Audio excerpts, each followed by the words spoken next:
Assalamualaikum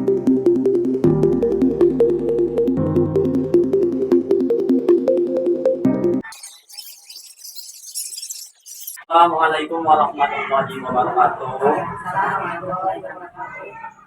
Bu Haryana selaku kepala sekolah, Bu Rini selaku guru kelas.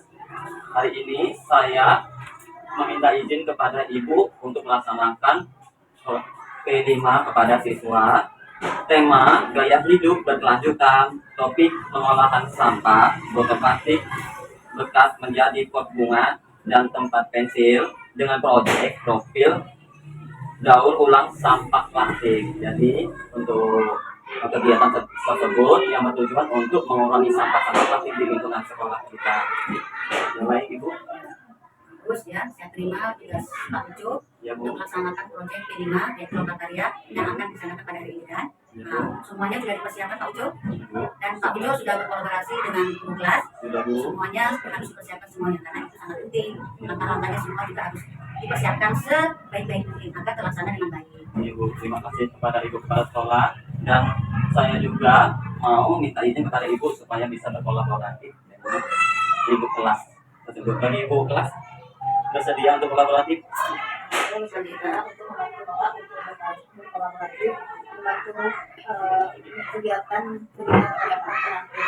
Baik, terima kasih kepada Ibu kelas supaya kita bisa bersama-sama untuk membangun sekolah kita untuk kebersihan lingkungan. Mudah-mudahan dengan proyek ini yaitu mengurangi sampah yang di sekolah ini dan ditanamkan yang pertama itu harus gotong royongnya, ya, nalar kritis mereka agar mereka tahu manfaat sampah itu yang bisa didaur ulang, ya.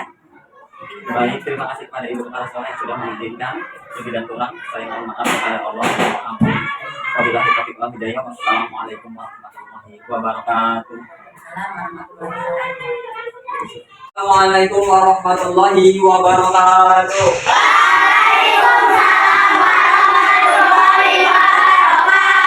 Selamat pagi anak-anak. Pagi, Pak. Apa kabar semuanya? Alhamdulillah sehat, Nah, pada pagi hari ini Bapak mau nanya untuk kehadiran anak-anak Bapak. Semua pada hadir? Hadir, Pak. Alhamdulillah kalau begitu sudah hadir semuanya. Sebelum kita belajar, alangkah baiknya kita berdoa supaya kita mendapatkan syafaat dari Allah Subhanahu wa Ta'ala. Ilmu yang bermanfaat dapat kita kembangkan lebih banyak lagi ya. Baik anak-anak, marilah kita berdoa terlebih dahulu. A'udzu billahi minasyaitonir rajim. Bismillahirrahmanirrahim. Rabbi ubillahi rahman wa bilqisana wa min muhammadina ya rasulullah. Rabbi zidna warzuqni fahman wa amalan sholihan. Amin ya rabbal alamin. Baik anak-anak, ayo kita nyanyikan dulu lagu P5-nya. Oke, 1, 2, 3.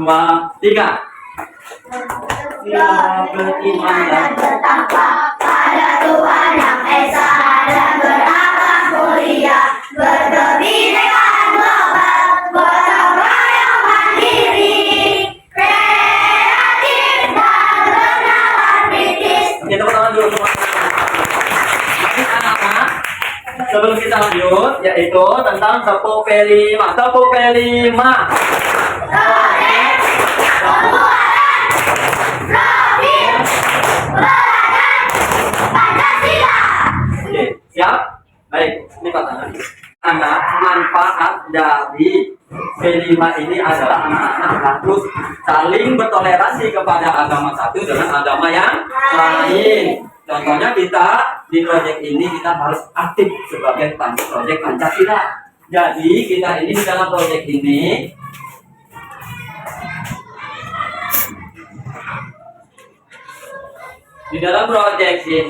kita harus bertopikan dengan gaya hidup berkelanjutan. Apa itu gaya hidup berkelanjutan? Gaya hidup berkelanjutan itu adalah keseimbangan Dari awal inilah kita untuk melakukan proyek-proyek tersebut untuk kedepannya. Kita sudah ada bekal nantinya pada saat kita melaksanakan proyek tersebut. Jadi proyek ini adalah kita harus aktif dalam belajar. Ya, anak-anak. Baik, anak-anak. Jadi topik di sini kita pengolahan sampah botol bekas menjadi pot bunga dan tempat tekstil.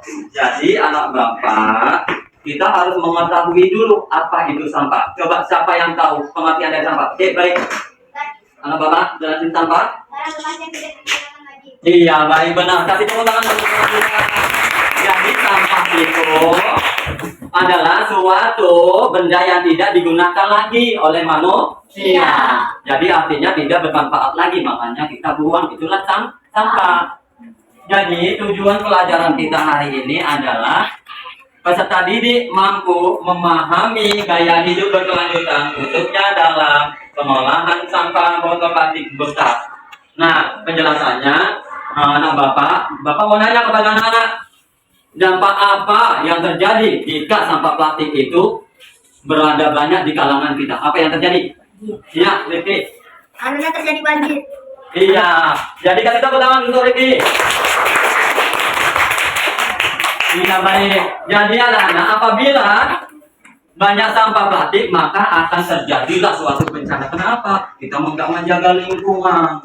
Kenapa kita nggak bisa? Karena tidak ada kesadaran diri kita sendiri. Makanya dampak sampah plastik itu akan menjadikan suatu musibah bagi kita semua. Yang pertama adalah terjadinya banjir yang dikatakan Riki. Ya kan? Kenapa bisa banjir, Pak?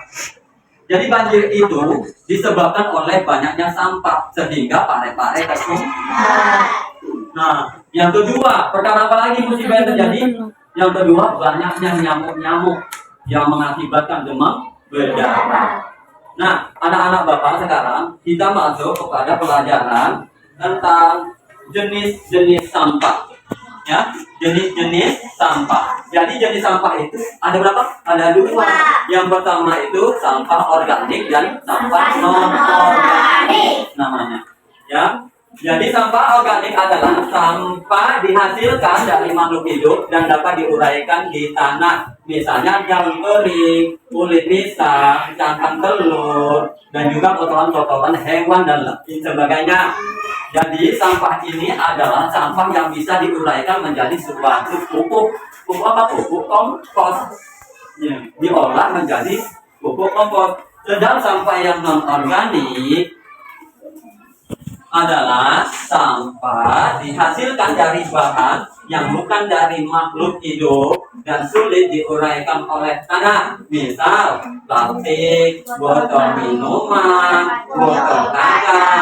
Nah, ini nggak bisa diuraikan. Walaupun kita buang sembarangan, selama apapun yang terjadi, maka plastik itu tetap utuh sebagai plastik. Sedangkan daun jika dibiarkan, maka mereka akan terurai sendirinya di dalam tanah. Bisa saja dan apa di dalam tanah itu ada cacing. Cacing itu memakani daun-daun tersebut.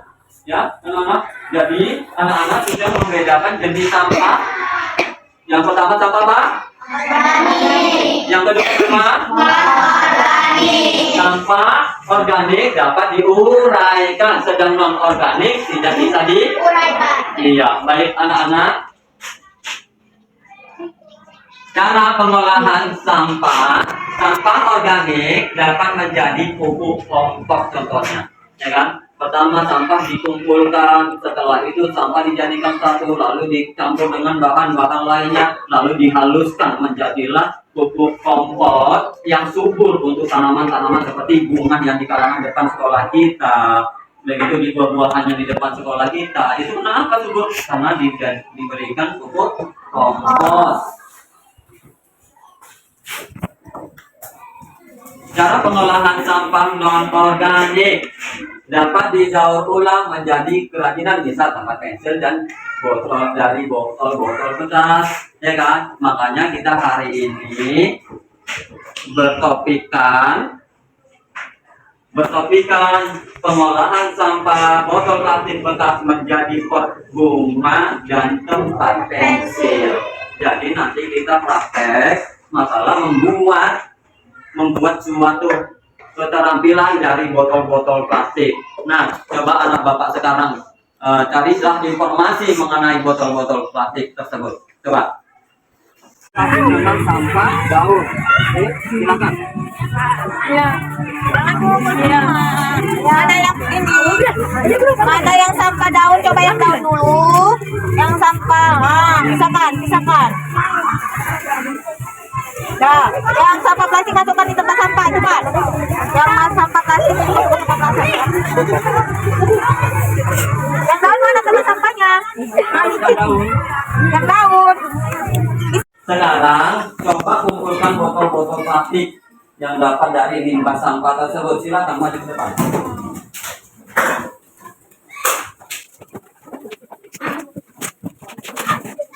Ini kita mau melaksanakan praktek tentang proyek, yaitu dari pembuatan botol plastik untuk dijadikan tempat pot bunga dan juga tempat pensil. Baik, sekarang anak-anak kerjakan, silakan kerjakan.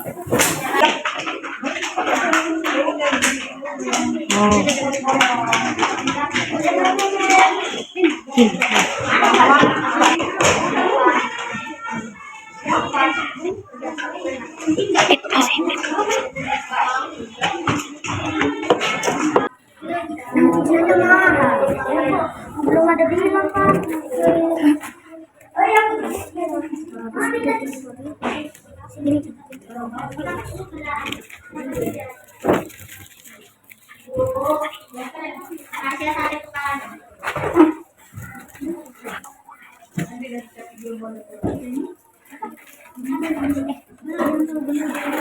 Anak, inilah hasil semua karya anak-anak bapak.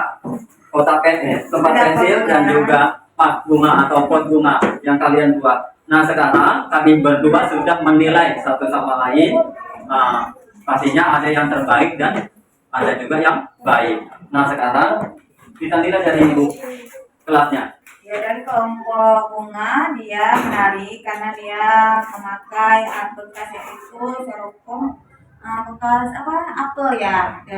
Dan bentuknya juga indah ya. Yang lain pun juga, tapi dari sini yang sangat unik itu adalah pot bunga dari kelompok bunga. Jadi kita bisa menilai, bukan semuanya nggak baik ya, semuanya bagus, tapi ada yang lebih bagus.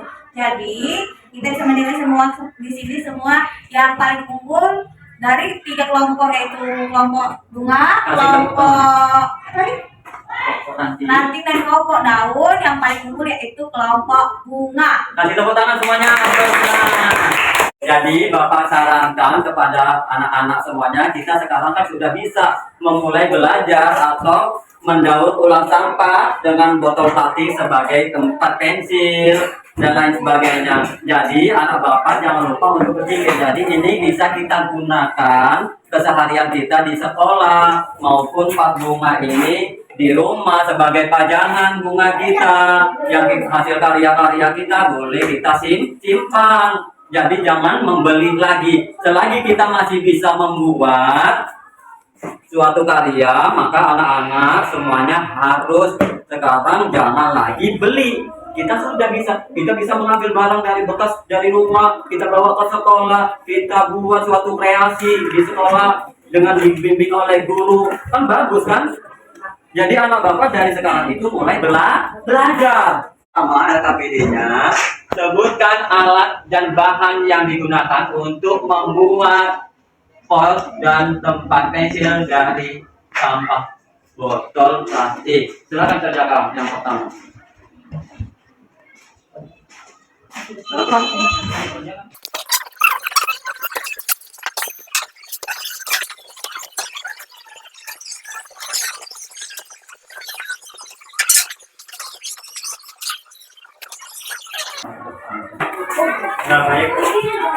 Ya baik anak Bapak, setelah mengerjakan tugas, anak Bapak sudah memahami antara botol plastik atau sampah plastik dengan sampah yang dapat diuraikan, yaitu daun.